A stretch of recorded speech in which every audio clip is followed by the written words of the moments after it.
ছোট বন্ধুরা, আশা করি সবাই ভালো আছো। তো আজকে আমরা তোমাদের বইয়ের গুণ দিয়ে শুরু করব, কারণ তোমাদের বই প্রথমেই গুণ আছে।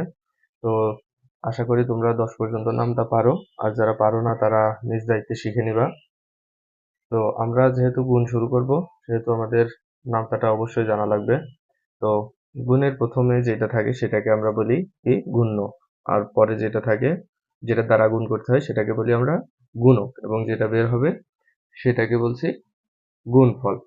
তাহলে আসো দেখি, আমাদের যদি এইভাবে থাকে তাহলে আমরা এখানে একটু রাফ করে নেব। যদি এইভাবে তোমাদের কষ্ট হয় তাহলে আমরা এই পাশে দেখো, আমাদের প্রথমে কত ছিল 439, এবং গুণ্য 439 এবং গুণক হলো 328। তাহলে দেখো আমরা কি কোন পাশ থেকে শুরু করব। তাহলে দেখো আমরা এখানে গুণ করব এই 8 দিয়ে এই তিনটাকে, এরপরে 2 দিয়ে এই তিনটাকে, এরপরে 3 দিয়ে এই তিনটাকে। আচ্ছা, এরপরে দেখো 8 দিয়ে 9 কে গুণ করলে 8 9 72, এর 2 হাতে কত ছিল 7, 3 এটা 24 আর 7 31, 31 এর 1 হাতে কত থাকে 3, 4 এটা 32, 32 আর হাতে কত ছিল আমাদের 3, তাহলে 32 আর 3 35। এরপরে আমরা যখনই এক ঘর নামবো, মানে একটা দিয়ে গুণ করা হয়েছে, তার মানে এখানে আমরা একটা শূন্য বসাবো।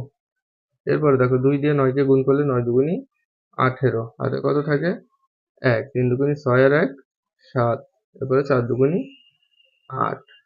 এরপরে আবার আসো, আমরা এক ঘর নামলে একটা শূন্য বসাবো, এবং 2 ঘর নামলে 2টা শূন্য বসাবো। তাহলে দেখো 3 নং 27, 27 এর 7 হাতে 2, 3 তিরিকে 9 আর 2 11, 11 এর 1 হাতে কত থাকে 1, 3 4 12 আর 1 13। তাহলে দেখো আমরা এই তিনটা এখন যোগ করব। তাহলে তিনটা যোগ করলে কত হয় 2, 8 আর 1 9, 7 আর 7 14, 14 আর 5 19 এর 9 হাতে কত থাকে 1, 1 আর 1 2, 2 আর 8 10, 10 আর 3 13, 3 হাতে কত থাকে 1, 3 আর 1 4, আর 1 একের সাথে কিছু নাই, মানে একই বসাই দিব, তাই তো। আচ্ছা, তাহলে এটা আমরা যদি এখানে বসাই তাহলে আমাদের উত্তরটা হয়ে যাবে।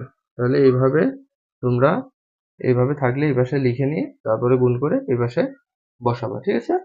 আচ্ছা, ধন্যবাদ সবাই।